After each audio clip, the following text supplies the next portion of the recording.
Iya, Baik, alhamdulillah. Ustaz, sementara ini kita dengar juga ada beberapa polemik tentang ke masjid, berjamaah di Ya. rumah. Apa tuh, Ustaz? Jadi kita diposisikan pada kalimat meninggalkan masjid.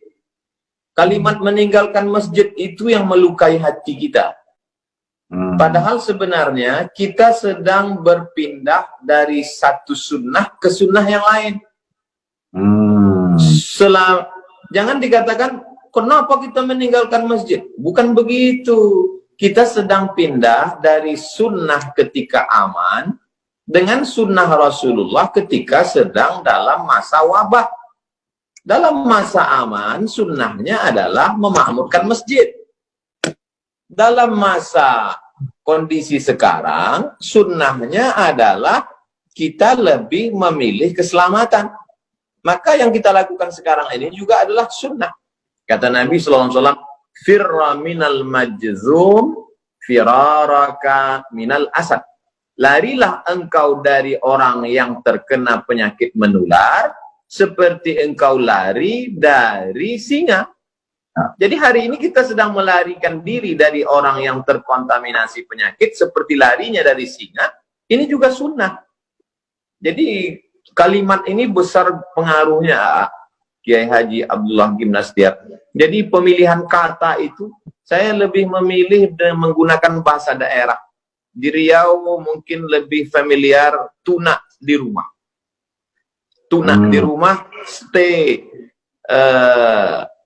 at home. Mungkin bahasa Sundanya apa itu? Menetaplah di rumah. Cicing di rumah. Nah, jadi Cicing. Ini jawaban yang indah ya. Kita bergerak dari satu sunnah ke sunnah lain. Ada yang mengucapkan gini, Ustadz, saya sih jangan takut oleh virus. Kami tidak takut oleh virus, tapi takut kepada Allah, sehingga tetap memaksakan untuk ke masjid. Bagaimana pendapat Ustadz tentang perkataan itu? Kami tidak takut ke virus, kami hanya takut ke Allah. Itu satu sisi ada sombongnya. Kita bisa masuk dalam takbur. Kalau sampai kita, ini kan beda virus dengan singa kan, yang satu kelihatan, yang satu enggak kan. Seandainya ini kebun, mohon maaf, kebun binatang, singanya lepas. Iya kan? Singanya lepas. Lalu kemudian ada satu orang dilarang sama Pak RW. Mas, jangan keluyuran. Lalu dia mengatakan, saya hanya takut pada Allah. Tidak takut ke singa gitu ya.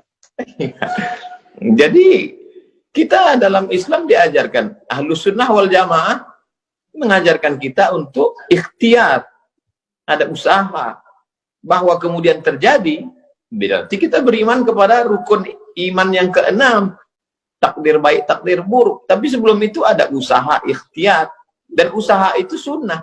Jadi yang kita lakukan hari ini sunnah. Kami tinggal di Pulau Sumatera, Provinsi Riau, 50 menit dari Kuala Lumpur. Sampai hari ini kita tidak lockdown. Dan pesawat dari Kuala Lumpur masuk 2 kali satu hari, pesawat pagi, pesawat siang. Bagaimana kalau ada penumpang itu yang datang, dia terkontaminasi, lalu dia datang ke masjid, dia menginjakkan kaki, dia bersin batu di tempat wudhu, dia bersalaman. Kecuali misalnya kita sudah lockdown. Lalu kemudian tidak ada pesawat satupun yang masuk, semua pintu kota ditutup, yang buka hanya kantor polisi dan tentara untuk pengamanan, dan supermarket, tempat belanja, dan semua sudah dicek, semuanya sehat. Dan di pintu masjid ada detektor, kalau ada satu virus, detektornya bunyi. Nah, itu bisa kita tetap melaksanakan sholat berjamaah dengan sholat Jumat. Ini sekarang kita tidak tahu siapa yang membawa. Saya sendiri tidak yakin bahwa saya steril. Nah, kalau ngomong-ngomong tentang lockdown, kan ada yang sekarang jadi makan banyak daun-daunan karena lockdown, daun. Ada yang tidak ngerti. Kalau lockdown. Nah, lockdown ini dalam sejarah Islam pernah nggak tuh ada lockdown ditutup seperti itu, Ustaz? Jadi kalau kita baca fikih-fikih dulu itu kan, misalnya kita baru boleh sholat qasar itu kan setelah melewati sur al-balad, tembok kota. Jadi memang kalau kita pergi ke Rabat di Maroko hari ini, kebetulan dulu saya waktu sekolah kan ditinggalnya di kota Rabat.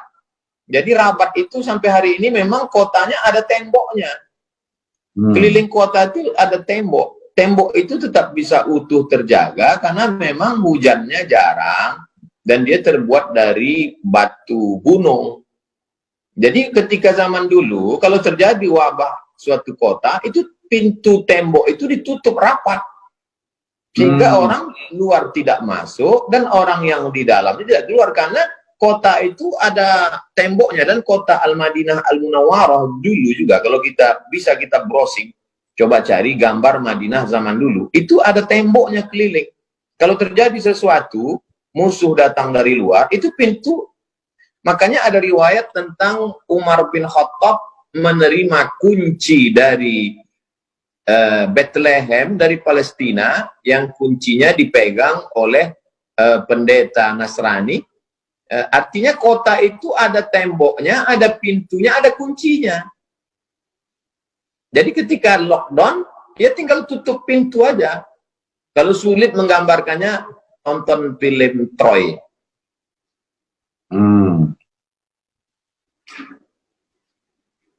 Film Troy? Ya, jadi, kebayang. Ini sudah pernah terjadi juga yang seperti ini, jadi tidak. Ya.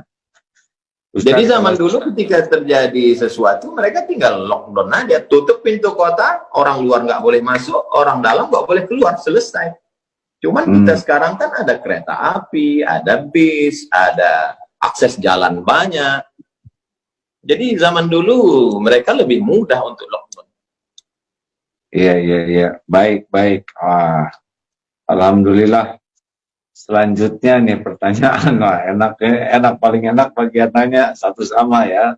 Saya waktu di Batam, Ustadz habis-habisan nanya saya nggak bisa berkelit. Sekarang Ustadz harus jawab ya, janji. Terima kasih. Lalu Ustadz, nih, ini kan antara keyakinan, ada Jabariyah, ada Qadariyah, ada Ahlussunnah wal Jamaah. Sekarang ini bisa kelihatan nggak yang berpaham Jabariyah atau mereka semau-maunya saja pindah-pindah keyakinan ini? Yang selama ini mengaku Ahlus Sunnah, mulutnya berkata Ahlus Sunnah, justru sekarang bisa kelihatan dia Jabariyah. Artinya tidak ada, ya udah terserah aja lah, mau mati matilah. Kalau Ahlus Sunnah tidak begitu. Ahlus Sunnah Allah kasih kita ikhtiar, Allah kasih kita al-kasbu, ada usaha. Kalau Qadariyah ekstrim, dia berkata tidak ada takdir. Tapi saya sampai hari ini masih ada ikhtiar usaha. Andai terjadi juga, disitulah kita baru bisa berkata, dari mulut kita berkata qadarullah, ini sudah takdir Allah SWT. Tapi bahwa hari ini kita mendengar Majelis Ulama mengajarkan kita, Kementerian Agama untuk menggulung karpet, kemudian Majelis Ulama mengajak menutup, bahkan tadi saya baca berita Sekjen MUI mengajak pemerintah untuk lockdown. Itu salah satu dari usaha, salah satu dari ikhtiar, salah satu dari al-kasbu, menunjukkan kita Ahlus Sunnah wal Jamaah, kita berpegang pada sunnah, kita bukan kelompok Ahlul Bid'ah. Ahlul Bid'ah waktu itu kan Jabariyah, Murji'ah, Qadariyah, Syiah, Mu'tazilah, keluar dari Ahlus Sunnah. Kita berpegang kepada sunnah Rasulullah SAW. Jadi jangan ragu-ragu untuk menyempurnakan ikhtiar, ihris ala ma yanfa'uk wasta'in billah wala ta'jaz. Itu saja, bersungguh-sungguh manfaat, Jazakumullah khairan. minta tolonglah kepada Allah dan janganlah bersikap lemah. Iya. Ya kan gitu Ustaz? Ustaz sudah hafal dalilnya. Baik, nah sekarang Ustaz kan situasi semakin berat begini nih.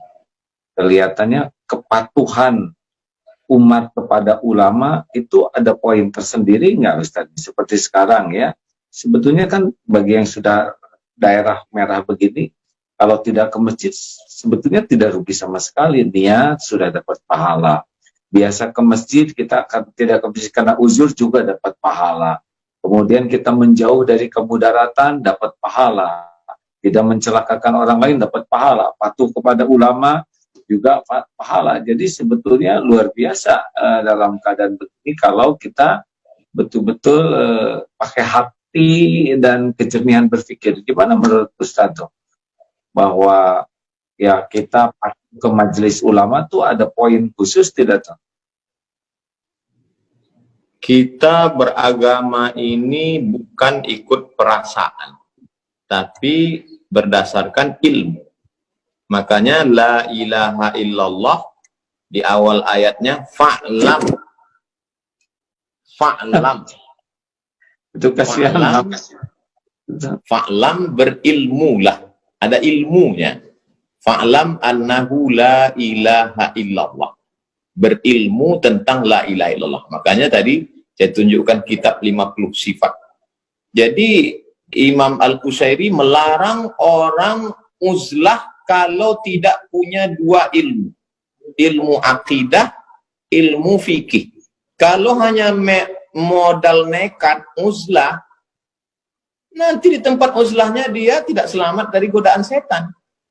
Bisa-bisa keluar bukan menjadi orang bersih hati, malah jadi dukun.